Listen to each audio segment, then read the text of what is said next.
Hi everyone, it's Danny. Welcome to another Casual Sundays.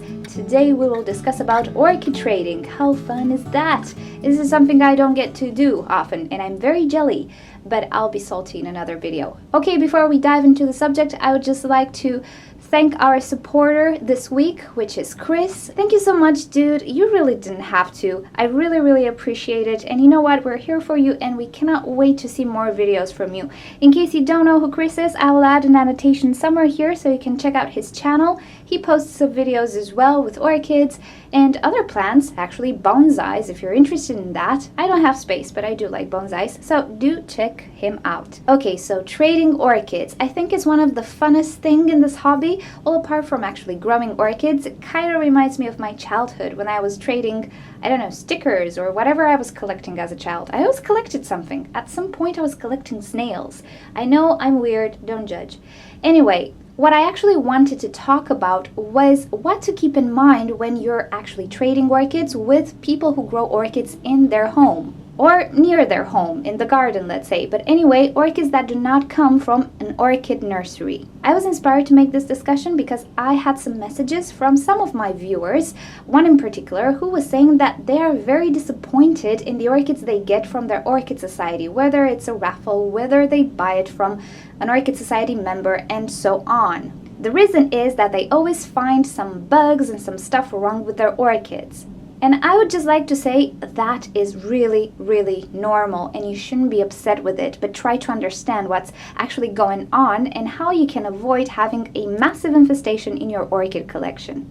So okay, trading orchids is not bad at all. You're getting a free orchid or a very cheap orchid or an orchid that you don't normally find, let's say, in nurseries, or anyway, you're getting an orchid and probably some benefits, so it's good. However, you should keep in mind that normal home growers, like myself and many others, might have some pest problems. I will be the first to admit I have an infestation of spider mites, which I'm trying to combat.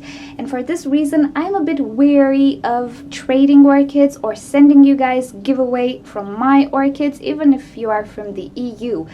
Because I don't know how you guys will react. There are different types of people in this world. Some people will be very pissed and some people will understand. So for this reason, even when I sent Rachel some orchids, I told her keep them quarantined because they might have spider mites. Now, why do we have pests with our orchids? Well, because many of us don't like to use toxic substances around our homes or in our homes for many different reasons, which I will not go into. For example, I do not use anything toxic with my orchids. For this reason, it might be harder for me to eradicate an infestation. Because in nurseries that are confined to a place, let's say, they might not necessarily care if they use toxic substances because they do not threaten the environment or other people perhaps, or pets, and so on. They do this thing controlled. So when they have some problems, they can get rid of them really fast. However, in our home, this doesn't really happen. Whatever methods we use, if it's not something systemic, which usually is toxic, it will not work right away. It needs a lot of patience, a lot of work to get rid of a pest infestation. Depends on the pest, but I can tell you spider mites are the apocalypse and it's not easy to get rid of them. So with that in mind, when you're getting an orchid from a friend, a YouTuber, an orchid society, whatever,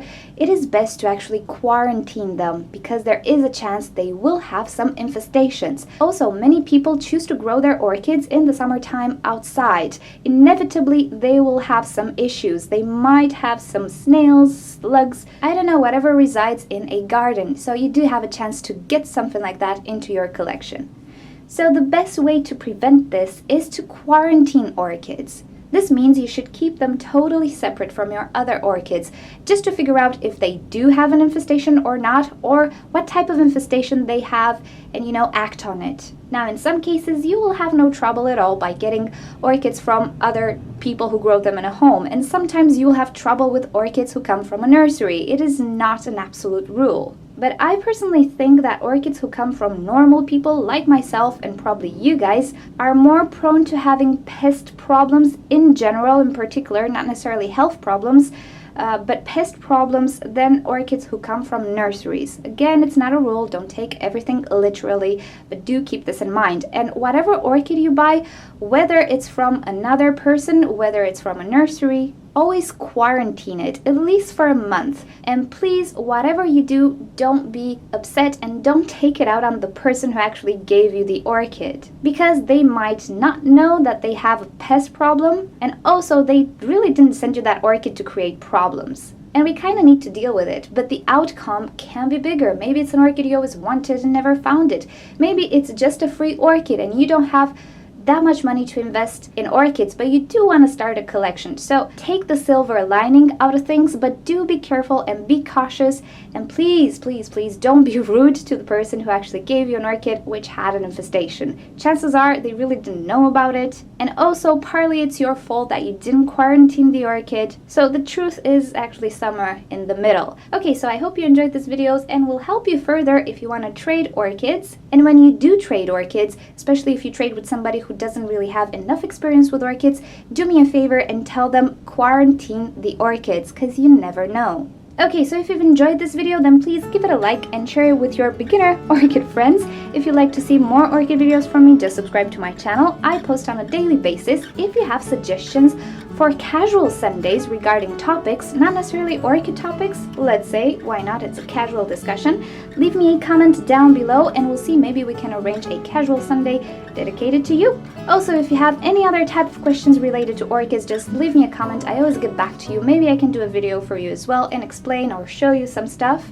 If you click on the left side of your screen, you'll visit orchidnature.com, which is my website, and there you can find care sheets, identification sheets, which are a work in progress, and also you can talk to us in the forum section. And if you click on the right side of your screen, why not watch a video about a Vanda orchid? Thank you so much for joining. I'll see you next time. Bye!